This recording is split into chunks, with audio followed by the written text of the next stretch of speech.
नमस्कार, मैं हरि, आप देख रहे हैं डिजिटल न्यूज झारखंड। आज जानते हैं झारखंड के प्रमुख खबरों के बारे में। इससे पहले छोटी सी निवेदन की वीडियो को एक लाइक अवश्य कर दें। आपका लाइक करना ही हमारा मेहनत का फल होता है। तो चलिए शुरू करते हैं आज की पहली और बड़ी खबर से। राज्यपाल रमेश बैस ने फिर लौटाया कृषि बिल, टैक्स कम करने को दिया सुझाव। आपको बता दूं कि राज्यपाल रमेश बैस ने कृषि और पशुधन विपणन संवर्धन व सुविधा विधेयक 2022 राज्य सरकार को दोबारा वापस करने का निर्णय लिया है। राज्यपाल ने इस विधेयक के तहत अन्य राज्यों से आयातित वस्तुओं पर अधिकतम स्लैब में 2% कृषि शुल्क व्यवहारिक नहीं मानते हुए कृषि मंत्री को इस पर पुनर्विचार करने को कहा है। तो वहीं राज्यपाल ने कृषि मंत्री बादल पत्रलेख और विभागीय सचिव के साथ राजभवन में बुधवार को हुई बैठक के दौरान कहा कि देश में कहीं भी इतना अधिक कर लगाने की व्यवस्था नहीं है। अन्य राज्यों में आधा से 1% ही कर लगाया गया है। राज्यपाल ने टैक्स कम करके फिर से इसे विधेयक को विधानसभा से पारित कराकर स्वीकृति के लिए राजभवन को भेजने का निर्देश राज्य सरकार को दिया है।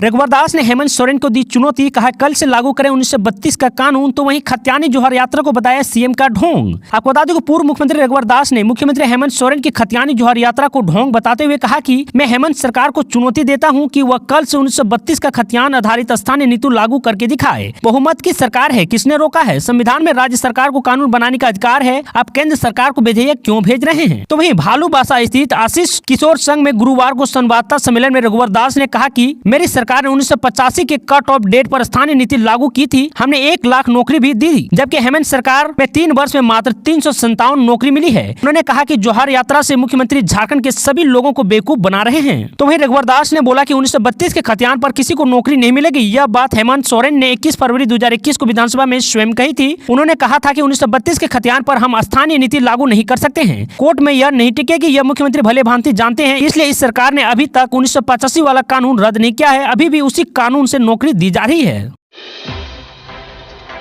झामो का 44वां स्थापना दिवस पर दुमका पहुंचे दिसम गुरु शिबू सोरेन व सीएम हेमंत सोरेन। आपको बता दूं कि झामो के 44वें झारखंड दिवस को लेकर मुख्यमंत्री हेमंत सोरेन और झामो सुप्रमुख राज्यसभा सांसद शिबू सोरेन हेलीकॉप्टर से दुमका एयरपोर्ट पहुंचे। दुमका के खिजुरिया स्थित आवास पर पहुंचकर मुख्यमंत्री हेमंत सोरेन ने वहां मौजूद लोगों से उनकी समस्याएं सुनी। इस दौरान इनकी समस्याओं के निदान को लेकर उन्होंने पदाधिकारियों को आवश्यक दिशा निर्देश दिए हैं। इससे पहले दुमका हवाई अड्डा पर मुख्यमंत्री हेमंत सोरेन को जिला प्रशासन द्वारा गार्ड ऑफ ऑनर दिया गया है। रैली के बाद सभा का आयोजन किया जाएगा। इससे सीएम हेमंत सोरेन व दिसम गुरु शिबू सोरेन समेत अन्य को संबोधित करेंगे।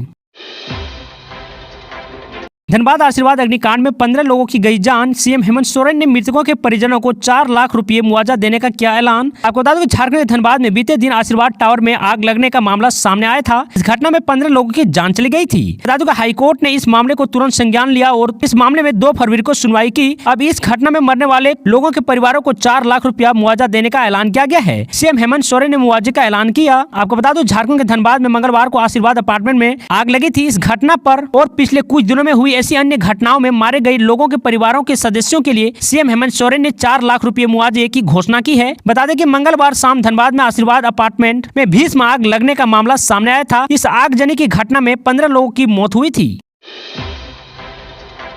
केंद्रीय मंत्री अर्जुन मुंडा ने कहा कि पहली बार जनजातीय समूह के विकास के लिए अलग से बजट में प्रावधान किया गया है। बता दो कि जनजातीय मामलों के केंद्रीय मंत्री अर्जुन मुंडा ने बजट पर प्रतिक्रिया व्यक्त करते हुए कहा कि वाकई यह अमृत काल का बजट है। पहली बार जनजातीय समूह की सामाजिक आर्थिक स्थिति में सुधार के लिए PMPBTG विकास मिशन शुरू किया जाएगा ताकि PBTG बस्तियों को मूलभूत सुविधाओं से परिपूर्ण किया जा सके। वहीं अगले 3 वर्षों में योजना को लागू करने के लिए 15,000 करोड़ रुपए उपलब्ध कराए जाएंगे। अगले 3 साल में एकलव्य मॉडल आवासीय स्कूलों में 38,800 अध्यापकों व सहयोग स्टाफों की नियुक्ति की जाएगी। 2047 तक स्किल सेल एनीमिया को खत्म करने के लिए मिशन शुरू किया जाएगा। तो वहीं इस बजट की 7 प्राथमिकताएं हैं जो सप्तऋषि की तरह अमृत काल के दौरान हमारा मार्गदर्शन करेगी। तो इधर आजसू पार्टी के केंद्रीय अध्यक्ष सुदेश कुमार महतो ने कहा कि यह हर वर्ग की उम्मीदों को पूरा करने वाला बजट है। खासकर मध्यम वर्ग को बड़ी राहत देना सराहनीय है। आम बजट गाँव, गरीब, किसान, नौजवान, महिलाओं समेत समाज के हर वर्ग की उम्मीदों और आकांक्षाओं को पूरा करने वाला है।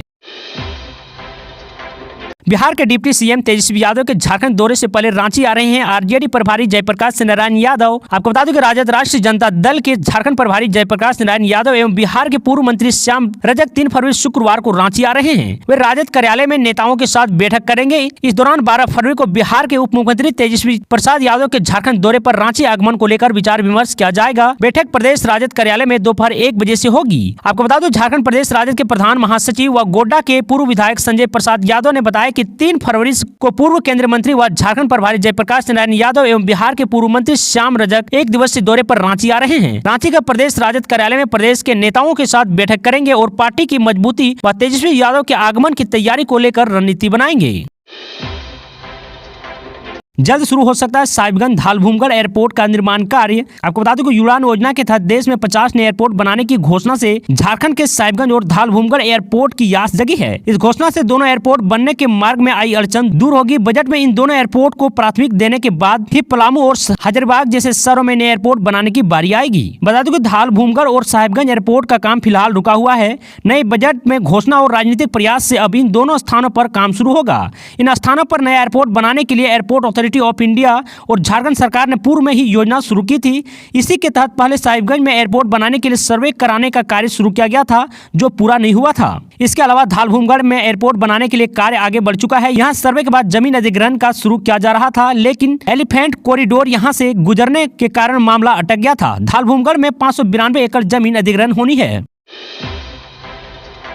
विधायक सरयू राय का बड़ा दावा, स्वास्थ्य विभाग में हुआ 150 करोड़ से अधिक का दवा घोटाला। आपको बता दें विधायक सरयू राय ने स्वास्थ्य विभाग में दवा घोटाला होने की बात कही है। विधायक ने आरोप लगाया है कि निविदा में किसी भी दवा की खरीद के लिए जो न्यूनतम दर आई थी, उसी दवा को केंद्र सरकार की 5 कंपनियों से काफी अधिक दर पर खरीदा गया है। इससे राज्य सरकार के खजाने से 150 करोड़ से अधिक की चोट पहुंची है।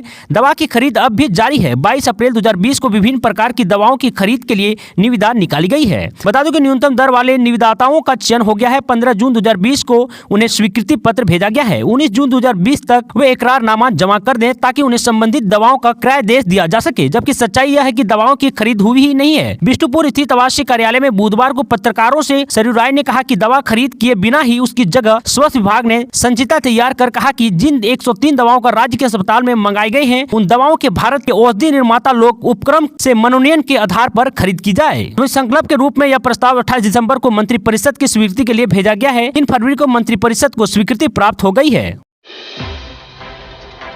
बूढ़ा पहाड़ में नक्सलियों का मिला अत्याधुनिक हथियार। आपको बता दो छत्तीसगढ़ गढ़वा और लातेहार जिले के क्षेत्र में फैले बूढ़ा पहाड़ पर पुलिस को बड़ी सफलता मिली है। पुलिस को नक्सली अभियान में 4 अत्याधुनिक हथियार बरामद हुए हैं, जिसमें 5.56 mm का एक LMG-2 SLR और 5.56 mm का एक इंसास राइफल शामिल है। जबकि LMG का 4 मैगजीन, इंसास राइफल का 3 मैगजीन, SLR का 6 मैगजीन, 4 विस्फोट और 470 गोली बरामद हुए हैं। आपको बता दो पुलिस अध्यक्ष अंजनी अंजन को गुप्त सूचना मिली थी कि नक्सलियों को बूढ़ा पहाड़ के जोंक पानी जंगल में कई हथियार और अन्य सामान छिपा कर रखे हैं। इसी सूचना पर कोबरा 209 और जिला पुलिस को संयुक्त छापेमारी में हथियारों और गोली समेत बिट्टू बैग बरामद किया है। सुरक्षा बलों द्वारा बूढ़ा पहाड़ पर अभियान लगातार जारी है। तो वहीं नक्सलियों का गढ़ माने जाने वाला बूढ़ा पहाड़ वर्तमान समय में पूरी तरह खाली हो चुका है।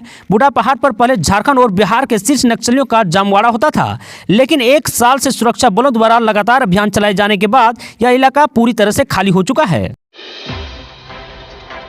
झारखंड में पीडीएस सशक्तिकरण पखवाड़ा शुरू, जरूरतमंद लाभुकों को ऐसे बनेगा नया राशन कार्ड। आपको बता दो मुख्यमंत्री हेमंत सोरेन के आदेश के बाद झारखंड में अन्न के अधिकार से वंचित जरूरतमंद लाभुकों को राशन कार्ड उपलब्ध कराने की गति में तेज आएगी। इसके लिए पीडीएस सशक्तिकरण पखवाड़ा का आयोजन राज्य भर में 1 से 14 फरवरी 2023 तक किया गया है। इसके तहत राशन कार्ड में आधार सुधार संबंधित कार्य, एक व्यक्ति का कई राशन कार्ड में दर्ज नाम को हटाने की कार्यवाही, राशन कार्ड में मृतक व्यक्ति को नाम हटाने, अपवाद पंजीकरण, खदान प्राप्त करने वाले लाभुकों के चिन्हितकरण की कार्यवाही, डुप्लीकेट आधार संख्यात्मक सत्यापन, पिछले 6 महीने या अधिक समय से खदान उठाव नहीं करने वाले लाभुकों का भौतिक सत्यापन, दाल भात केंद्र के लाभुकों को दाल भात ऐप्स के माध्यम से भोजन और ऑफलाइन डीलर को ऑनलाइन परिवर्तन करने की कार्यवाही की जा रही है। ऐसे झारखंड की तमाम छोटी बड़ी खबरों को जानने के लिए चैनल को सब्सक्राइब अवश्य कर लें, ताकि झारखंड की हर छोटी बड़ी खबर आप तक पहुंचा सके। आज के लिए इतना ही। जय हिंद, जय भारत, धन्यवाद।